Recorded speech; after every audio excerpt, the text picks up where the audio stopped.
अरे तृप्ति। अरे हाँ।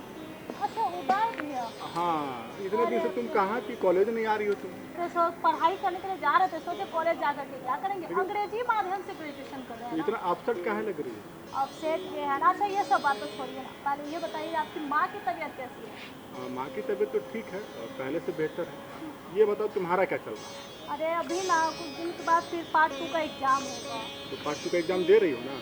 हाँ दे तो रहे हैं। हाँ, तो फिर क्या, इसमें प्रॉब्लम क्या है? जानते हैं अंग्रेजी साहित्य से जो होती है ना, हम लोग अंग्रेजी परीक्षाएं दे दे करके थक जाए। ग्रेजुएशन करके कितने सारे बाहर देखे ना, कितने सारे विद्यार्थी स्टूडेंट जो थे वो बैठे हुए हैं ग्रेजुएशन करके, कोई रोजगार नहीं। आपका तो है साइंस, आप तो बड़े बड़े इंजीनियर डॉक्टर और भी बहुत सारी चीज़ बन सकते हैं। अच्छा, अंग्रेजी को लेकर तुम इतना परेशान क्यों हो और तुम ये दूसरों की बातों में क्यों आ रही हो? देखो मैं बता रहा हूँ, आजकल सब कुछ अंग्रेजी में हो रहा है, मोबाइल से लेके कंप्यूटर से लेके लैपटॉप से लेके हर चीज़ में। और इसमें इतनी रोजगार की संभावनाएं हैं, तुमको बिना मतलब के इतना टेंशन ले रही हो। तो रोजगार कहाँ है बताइए। रोजगार कहाँ है? अरे तुम इसकी पढ़ाई करके ना तुम लेक्चरर बन सकती हो, ये गाइड बन सकती हो। तो बहुत सारा रोजगार है इसमें, अंग्रेजी माध्यम से तुम पढ़ाई कर रहे हो। तुम इसको ऐसे इतना आसान मत समझो। ये बहुत बड़ा लार्ज स्केल है, लार्ज कैनवास है, इसमें रोजगार का बहुत सारा साधन है। तो इसलिए तो भी तो कोई कोर्स करना पड़ेगा फिर ना कोई रोजगार मिलेगी, कोई ऐसे ही ग्रेजुएशन करके थोड़ी ना रोजगार मिल तो जाएगी। कम से कम तुम अगर अंग्रेजी से पढ़ रही हो तो तुमको तो नॉलेज होना चाहिए ना कि इसका स्कोप क्या है। और नहीं मालूम है तो हम तुमको बता दे रहे हैं। अरे बहुत सारे रोजगार सेक्टर में ना अंग्रेजी से ज़्यादा जो मांग रहा है, आपका कुछ एक्स्ट्रा क्वालिफिकेशन क्या है, जैसे मांग रहा है MCA है और प्लस मांग रहा है डिप्लोमा, ये सब सारे चीज़ की आवश्यकता होती है। ये सब का कहाँ है ग्रेजुएशन करके कोई प्राइवेट सेक्टर वगैरह में ये रोजगार की संभावनाएं ही नहीं नज़र आ रही है। अच्छा, तुम कुछ दिख मतलब ही नहीं कॉलेज रहा के है। तुम टीचर से बात की हो इसके बारे में? नहीं मैं तो इसके बारे में कुछ चीज़ों से नहीं। मतलब एकदम ना कोई मतलब है नहीं, बस ऐसे ही परेशान रहना है। तो क्या करें बताइए, आप आए तो सोचे कुछ सोल्यूशन मिल जाएगा, तो एकदम बताइए ना क्या हो कुछ। सॉल्यूशन। देखो हम इतना जानते हैं कि तुम जो पढ़ाई कर रही हो इसको लेकर कोई प्रॉब्लम नहीं है। तुम बस किसी की बातों में मत आओ।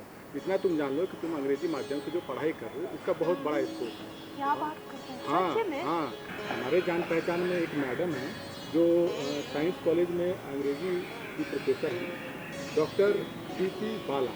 तो हम उनको जानते हैं, अच्छे से जानते हैं। और आज सुबह हम उनको देखे कि मुखिया जी के घर पे वो आए हुए। ठीक है, हाँ। तो तुम्हारे लिए बहुत अच्छा ऑप्शन है, बहुत अच्छा समय है। तो आप उनको जानते हैं, हमसे मिले हुए हैं। हम मिले हैं तब उनसे। तो आप हम मुझे हाँ, विस्तृत जानकारी दे सकते हैं, बताइए ना नहीं और नहीं नहीं, क्या क्या हमको रोजगार बहुत है। ज़्यादा जानकारी नहीं है। अगर तुमको डिटेल्स में जानकारी चाहिए, विस्तार से जानकारी चाहिए, तो आज सवेरे हम देखे मुखिया जी के पास वो आई हुई थी। अच्छा हाँ, तो हम ना मैडम को वहीं पे उनको रोक के रखेंगे और तुम ना घर पे जाना और तुरंत आ जाना। अरे क्या बात का पैसा करिए ना, 2 मिनट बस रोक करके आए, हम यूँ गए और यूँ आए घर बंद करके। और पता है अपने सोच रहे थे दोस्त लोगों को भी साथ में ले ले, लेकिन नहीं, पहले हम ऐसा करते हैं, हम जानकारी ले लेते हैं और फिर बता उसी देना। लोगों को हाँ बताते हैं। अच्छा ठीक है, आप बगीचा में उनको ले करके रहिए, बस हम 1 मिनट में आते हैं। हाँ, नहीं 1 मिनट, मतलब 1 मिनट, हाँ देर मत बिल्कुल करना। बिल्कुल, अरे 1 मिनट में आते प्रोफेसर हैं। है ना, तो थोड़ा हाँ बहुत ही अच्छी बात इंतजार है, कराना इसमें अच्छी बात जानकारी नहीं। मिल जाएगा ना। आज इंतजार कराना अच्छी बात नहीं है, नहीं तुम है। लेट मत करना। नहीं तो बिल्कुल तुम नहीं। जाओ, आज तुरंत आओ। आई जो तुम्हारा टेंशन है ना, इसको दिमाग से निकाल दो। बिल्कुल हम बैग बुक सब रख के आते हैं, बस 1 मिनट। ठीक है, ओके 1 मिनट में आते हैं। ओके। नमस्ते मैडम। और हमारी कॉलेज की एक फ्रेंड है, वो अंग्रेजी साहित्य से ना वो पढ़ाई कर रही है और परेशान भी रहती है काफ़ी।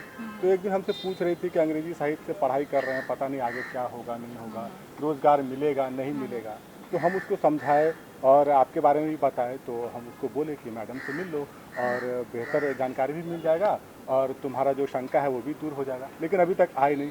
ये लीजिए आ गई। अच्छा यही है डॉक्टर प्रीति वाला मैम। हाँ अच्छा हाँ, तुम इतना इतना इतना लेट कर दी तुम।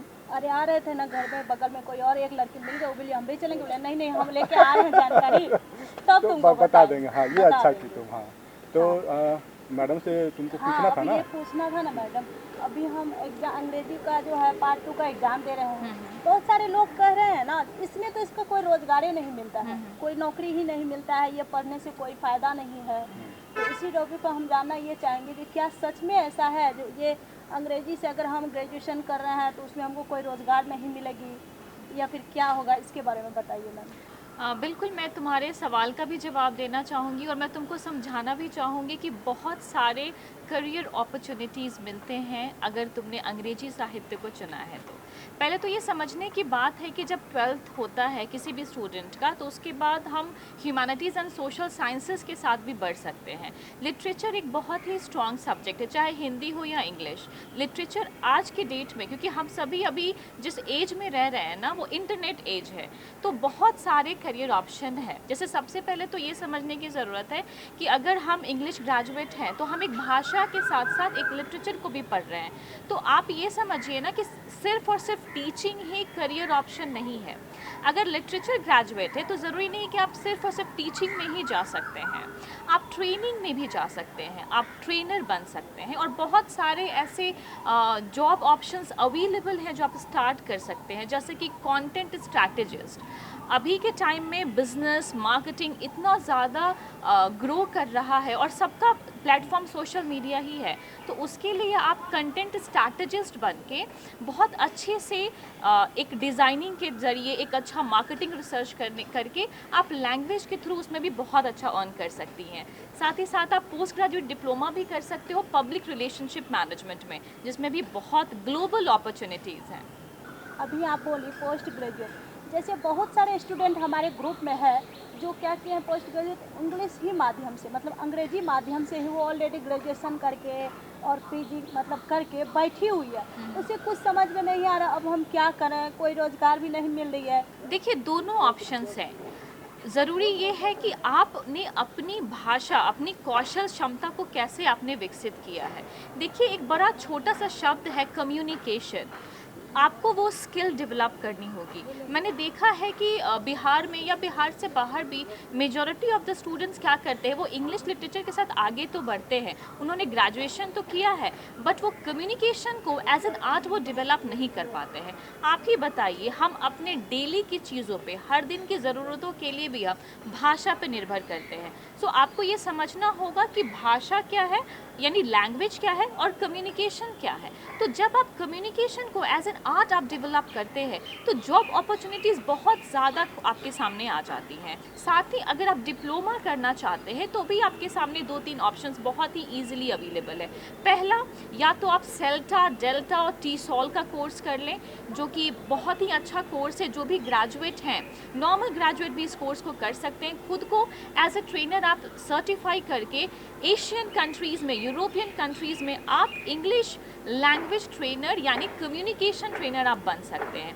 साथ ही साथ मैं बात कर रही थी पब्लिक रिलेशनशिप मैनेजमेंट की। देखिए, पीआर हैंडलिंग के लिए भी ना कम्युनिकेशन स्किल जिनकी अच्छी होती है, सॉफ्ट स्किल जिनकी अच्छी होती है, वैसे ग्रेजुएट्स की डिमांड है। आपको जान के बहुत आश्चर्य होगा कि अभी भी हमारे यहाँ अच्छे लैंग्वेज वाले जो कैंडिडेट्स हैं वो बहुत मुश्किल से मिलते हैं। तो अगर आपके पास कम्युनिकेशन स्किल है, अगर आप ग्रेजुएट है, इंग्लिश ग्रेजुएट भी है, तो भी आप इस फील्ड में आगे बढ़ सकते हैं।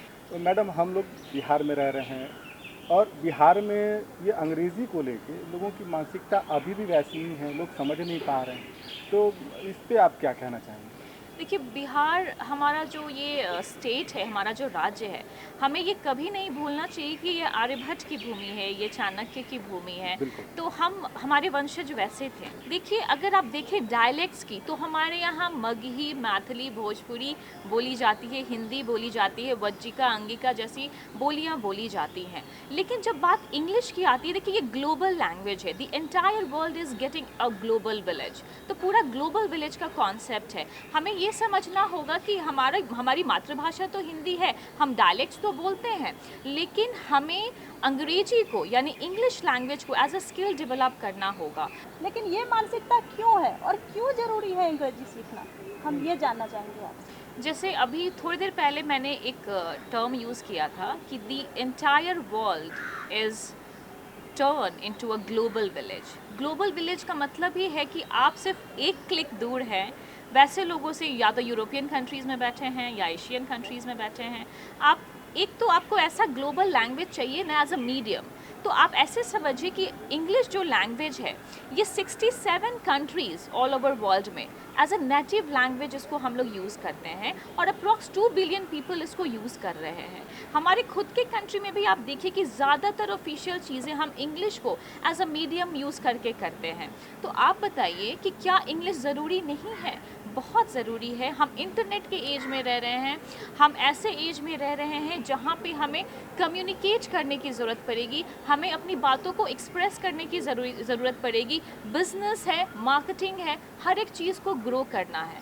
साथ ही साथ अगर आप खुद को भी डायनामिक बनाना चाहते हैं तो आपको नहीं लगता है कि हम मल्टीलिंगुअलिज्म को प्रमोट हमें करना चाहिए? तो आप अगर हिंदी आप हमारी मातृभाषा है तो क्या हम इंग्लिश को एज अ स्किल डेवलप नहीं कर सकते? हमें बिल्कुल करना चाहिए। तो ये इसको सीखने के लिए कौन कौन सी बुक्स पढ़नी चाहिए, ये इसका आंसर आपको दो। एक छोटा सा एग्जाम्पल मैं आपको देना चाहूँगी। अमेरिका में एक यूएसए में अगर मान लीजिए कोई 3 साल या 4 साल का बच्चा है, वो उस समय से ही फ्लुएंट इंग्लिश बोलना स्टार्ट कर देता है। क्या 4 साल 5 साल का बच्चा, उसने कितनी किताबें पढ़ी होंगी, उसने कितना ग्रामर के रूल्स सिंटेक्स को सीखा होगा, क्या उसे मॉर्फोलॉजी पता होगी, क्या वो सिमेंटिक्स को समझता होगा? नहीं ना, बट फिर भी वो फ्लुएंट इंग्लिश बोलता है।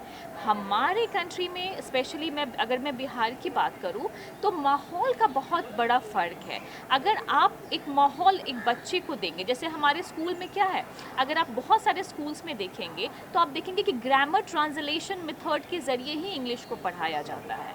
लेकिन आप अगर हम डायरेक्ट मेथड के साथ बढ़ेंगे, आप सिर्फ उनको इंग्लिश ही ऑप्शन दें, उनको उसी में एक्सप्रेस करना, आप देखेंगे कि कितना जल्दी सुधार होगा।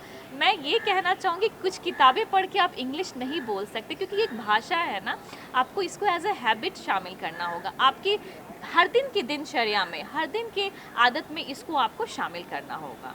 मैडम, मेरे मन में एक सवाल आ रहा है, काफ़ी अच्छा आप बता भी रही हैं हमारे दर्शकों को और हम लोग भी सुन रहे हैं, समझ रहे हैं। जैसे हमने बात की शुरुआती में, जैसे हिंदी साहित्य, तो ये अंग्रेज़ी साहित्य को अपनाकर हम लोग जो रोज़गार की बात कर रहे हैं, तो ये सबसे पहली बात कि अंग्रेज़ी साहित्य क्या है, कैसे समझें इसको, और दूसरी बात कि अंग्रेज़ी सीखने के लिए क्या ग्रामर और ये वोकेबलरी और ये सारी चीज़ों को कितना जानना ज़रूरी है?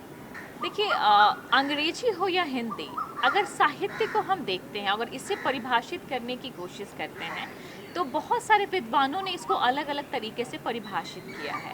साहित्य जीवन है, ये मानव चेतना को जागृत करती है। आप साहित्य में कोई भी किताब उठा के पढ़ लें, चाहे वो हिंदी साहित्य हो या अंग्रेजी साहित्य हो, आप देखेंगे कि पढ़ने से पहले आप जो थे, पढ़ने के बाद आप कुछ और होंगे। ये आपकी चेतना को जागृत करता है, आपकी लाइफ को ट्रांसफॉर्म करता है। अगर हम कहें कि लिटरेचर एक मिरर है, समाज का दर्पण है, तो ये कहना उचित होगा, लेकिन दर्पण तो निष्क्रिय होता है। लेकिन अगर आप इस दर्पण को आदर्श दर्पण के रूप में देखेंगे तो आपको इसका जवाब मिल जाएगा। तो आपको नहीं लगता कि जब हम साहित्य की बात करते हैं और जब हम कैरेक्टर्स को पढ़ते हैं, मैं हिंदी से ही रिलेट करती हूँ, क्योंकि इंग्लिश, अगर मान लीजिए मैं डेविड कॉपरफील्ड के डेविड की बात करूँगी, या मैं फिलिप पिरिप, या फिर मैं मैकबेथ या हैमलेट की बात करूँगी, तो आप देखेंगे कि कैसे आप कनेक्टेड फील करते हैं। लेडी मैकबेथ के कैरेक्टर को अगर हम देखें तो हम कितना कनेक्टेड फील करते हैं जब वो कहती है, dam spot, all the perfume of Arabia will not Sutton this little hand. और अगर प्रेमचंद्र जी की पूस की रात देखें, पढ़ें अगर उसको, तो आपको नहीं लगता कि हल्गू का जो किरदार है आपके दिल को नहीं छूता? तो हमारी जीवन, हमारा सोच, हमारा नज़रिया साहित्य बिल्कुल बदल देती है। और जहाँ तक आपने सवाल किया कि क्या ग्रामर की ज़रूरत है इंग्लिश को सीखने के लिए, क्या वर्ड्स बहुत ज़रूरी है, तो मैं सबसे पहले आपको ये कहूँगी ना कि हम सभी, हमारा व्यक्तित्व, हमारे सीखने का जो भी चीज़ें, हमारी जो शैली होती है, वो सब अलग अलग होती है। तो सबसे पहले तो हमें ये आइडेंटिफाई करना होगा कि हमारी डोमिनेंट लर्निंग स्टाइल क्या है। यानी इंग्लिश को अगर आप देखें तो इसके 4 मेजर स्किल्स होते हैं, listening, speaking, reading and writing. तो आपको ये अंदाज़ा लगाना है, आपको ये पता करना है कि क्या आप सुन के सीखते हैं, क्या आप देखकर सीखते हैं, क्या आप लिखकर ज़्यादा सीख रहे हैं, या खुद को इन्वॉल्व करके आप ज़्यादा सीख रहे हैं। तो वो आपको तय करना है। जो आने वाले जो नए युवा हैं, जो अभी शुरू कर रहे हैं, अपने करियर की शुरुआत कर रहे हैं, तो मैडम उनको इंटरेस्ट कैसे आए और वो क्या सोच के पढ़ाई करें ताकि उनको एक ग्लोबली इसमें एक रोज़गार का अवसर दिखे? देखिए बहुत अच्छा प्रश्न है ये कि हम कैसे लोगों को बताएं कि आपने जो स्ट्रीम चूज़ किया है वो सही है, क्या क्या करियर ऑप्शंस हो सकते हैं। देखिए सबसे पहले किसी भी विद्यार्थी के लिए ये जानना बहुत ज़रूरी है कि जिन विषयों का उन्होंने चुनाव किया है उसके एम और ऑब्जेक्टिव्स क्या है, वो जानना बहुत ज़रूरी है। जैसे अगर किसी ने अंग्रेजी साहित्य, हिंदी साहित्य या किसी आर्ट्स के किसी भी इकोनॉमिक्स या ज्योग्राफी जैसे सब्जेक्ट्स को चुना है तो उसके स्कोप्स क्या हो सकते हैं। देखिए बिहार में अभी भी एक बहुत बड़ा स्टूडेंट का जो टारगेट ऑडियंस है वो गवर्नमेंट एग्जाम्स की तैयारी करते हैं। हाँ। वो एसएससी, बैंकिंग, रेलवेज इस फील्ड में वो जाना चाहते हैं और हर साल बहुत सारे स्टूडेंट इस सपनों को संजोकर वो आते हैं शहरों में और पढ़ाई करते हैं। तो उन लोगों के लिए मैं कहना चाहूँगी कि अगर आप कोई भी गवर्नमेंट एग्जाम्स को क्वालिफाई करना चाहते हैं, आप ह्यूमैनिटीज़ एंड सोशल साइंसेज के सब्जेक्ट्स को आप चुनाव कर सकते हैं और उसके साथ ग्रेजुएशन के साथ साथ आप साथ ही साथ तैयारी भी कर सकते हैं, चांसेस हैं। दूसरा ऑप्शन जो आता है वो आता है टीचिंग का। मतलब अगर आप ग्रेजुएट हो गए हैं, अगर आपने इंग्लिश या हिंदी लिटरेचर में ग्रेजुएशन किया है तो आप बीएड करके आप स्कूल टीचिंग में जॉब स्टार्ट कर सकते हैं। इसके साथ ही बहुत सारे कॉम्पिटिटिव एग्जाम्स जैसे टेट होता है, सेट होता है, सीटेट होता है, तो वो आपको क्वालिफाई करना होगा। साथ ही साथ अगर आप कॉलेज में पढ़ाना चाहते हैं, यूनिवर्सिटी अगर आप प्रोफेसर बनना चाहते हैं तो इसमें आप यूजीसी नेट यानी एनटीए जो नेट एग्जाम्स कंडक्ट करती है वो क्वालिफाई करके आप इसमें बन सकते हैं, लेक्चरर बन सकते हैं, प्रोफेसर बन सकते हैं। साथ ही साथ आप पीएचडी भी कर सकते हैं। रिसर्च भी एक बहुत बड़ा ऑप्शन है, यानी अगर आपने जीआरएफ क्वालिफाई किया है यानी जूनियर रिसर्च फेलोशिप अगर आपने क्वालिफाई किया है तो एक अच्छे अमाउंट के साथ साथ आप अपने रिसर्च को बहुत अच्छा कर सकते हैं। और इतना ही नहीं, बहुत सारे यूजीसी के ऐसे स्कीम्स हैं जो आपको पोस्ट डॉक्टोरल फेलोशिप भी उपलब्ध हो जाएगी बहुत आसानी से। तो रिसर्च में भी सेक्टर है, आप टीचिंग में भी जा सकते हैं और टीचिंग के अलावा भी जैसा मैंने पहले भी बताया है कि आप कंटेंट स्ट्रैटेजिस्ट बन सकते हैं, आप जर्नलिज्म में जा सकते हैं, साथ ही साथ आप ऑथरशिप के लिए और बुक पब्लिशिंग में भी ट्राई कर सकते हैं। आप ऐसा क्या सरकारी कोई योजना या फिर कोई ऐसा कॉलेज है जिसमें कि हम लोग उसकी इंग्लिश की अलग से तैयारी करें या फिर वहाँ से पढ़ाई जाए जिससे हम लोग का आगे डेवलपमेंट हो? देखिए हम पॉलिसीज़ बना रहे हैं लेकिन हम रूट लेवल पे काम नहीं कर रहे हैं, तो रूट लेवल पे काम करने की ज़रूरत है। हमें बच्चों के सर्वांगिक यानी हॉलिस्टिक डेवलपमेंट पे काम करने की ज़रूरत है। सिर्फ भाषा ही आधार नहीं है, बहुत सारी चीज़ों में बदलाव करने की ज़रूरत है। जैसे आप छोटा सा एक करिकुलम अगर आप देखें तो आपको ये जानकर बड़ा आश्चर्य होगा कि अभी भी करिकुलम में बहुत सारे बदलाव करने की ज़रूरत है। हम जब रूट से बढ़ेंगे ना तभी जाके चीज़ें अच्छी होंगी। एक बच्चा अगर मान लीजिए उसकी फंडामेंटल्स नहीं अच्छी है तो वो कैसे फिर फ्लुएंट स्पीकर बन पाएगा? क्या उसकी अंडरस्टैंडिंग अच्छी होगी इंग्लिश के लिए? नहीं ना। तो उसको स्टार्टिंग से ही हमें उस तरीके से तैयार करना पड़ेगा कि आगे आने वाले समय में वो वर्ल्ड को फेस करे, क्योंकि world is full of challenges. तो उसकी हॉलिस्टिक डेवलपमेंट के लिए हमें काम करना होगा, करिकुलम में बदलाव करना बहुत ज़रूरी है। मैडम, जहाँ तक मुझे मालूम है आप साइंस कॉलेज में अंग्रेजी की प्रोफेसर हैं। मैडम, आप इतनी अच्छी अच्छी जानकारियाँ हमारे दर्शकों को भी दे रही हैं, तो मुझे लगता है कि और कुछ एक्स्ट्रा क्वालिटीज़ हैं आप में, तो थोड़ा आप अपने बारे में बताइए ना। हाँ बिल्कुल, अपने बारे में तो अभी तक पता चला ही नहीं। देखिए मेरा नाम डॉक्टर प्रीति बाला है और मैं पटना साइंस कॉलेज के डिपार्टमेंट ऑफ इंग्लिश में पढ़ा रही हूँ। वैसे अगर मैं इंग्लिश लैंग्वेज और लिटरेचर की बात करूँ तो मैं पिछले 10-12 सालों से पढ़ा रही हूँ और मैं एक सर्टिफाइड कम्युनिकेशन एक्सपर्ट हूँ, पर्सनालिटी डेवलपमेंट ट्रेनर भी हूँ। मैंने कुछ किताबें भी लिखी हैं और मुझे राइटिंग में भी काफ़ी इंटरेस्ट है। क्या बात। आपको जानकर बड़ी खुशी होगी कि जो हाउसवाइफ्स हैं, जो पेरेंट टीचर मीट अटेंड नहीं कर पाते, जिनको हेजिटेशन हो रही है, जो यूथ हैं, जो ग्रेजुएट तो हैं लेकिन उनका कॉन्फिडेंस लेवल बहुत हाई नहीं है, वो इंग्लिश में फ्लुएंट नहीं है। देखिए इंग्लिश लैंग्वेज बहुत लोग इसलिए भी नहीं बोल पाते क्योंकि उनमें झिझक होती है, हेजिटेशन होती है। मैं उसको ख़त्म करने के लिए मैं बहुत काम कर रही हूँ और हम लोग प्रैक्टिकल मेथड से बच्चों को ट्रेन करते हैं और इससे काफ़ी बच्चों को फ़ायदा भी हो रहा है।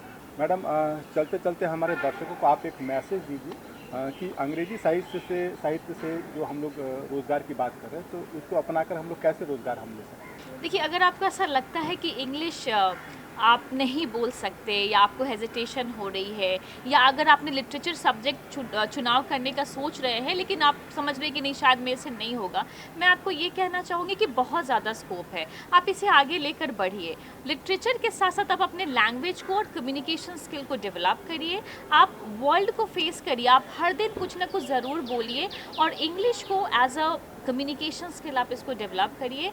और हेजिटेशन अगर आती भी है तो आप प्रयास करिए, क्योंकि मुझे ऐसा लगता है ना कि आपको सेल्फ मोटिवेशन की बहुत ज़रूरत है। हम जब खुद में मोटिवेटेड होते हैं तो हम कोई भी काम कर सकते हैं। तो इंग्लिश क्या है, बस एक भाषा ही तो है ना, आप ज़रूर कर लेंगे। तो दर्शकों, हमें तो जानकारी मिले ही मिले, उम्मीद करते हैं आपको भी जानकारी मिले ही होंगे। अगर आप कोई जानकारी देना चाहते हैं या फिर कोई सुझाव लेना चाहते हैं तो हमारा पता नोट करिए। हमारा पता है कार्यक्रम गाँव घर नीतीशर दूरदर्शन केंद्र, पेजा रोड, पटना 8,01,, और हमारी मेल आईडी है directordk@patna@gmail.com। हाँ, तो दर्शकों ये तो हो गई पते की बात, और अब वक्त हो चला है आपसे विदा लेने का। तो विदा लेने से पहले हम आपको दिखाते हैं एक प्यारा सा लोकगीत। आप इस लोकगीत का आनंद लीजिए और हमें हमारी पूरी गांव घर की टीम को दीजिए इजाज़त। हम लोग मिलेंगे अगले अंक में कुछ नए विषय के साथ, तब तक के लिए नमस्कार। जननी बिसर को ना दुख साहबे, मैया के चरण में भजन करबे। जननी बिसर को ना दुख साहबे, जननी बिसर को ना दुख साहबे, मैया के चरण में भजन करबे, मैया के चरण में भजन करबे।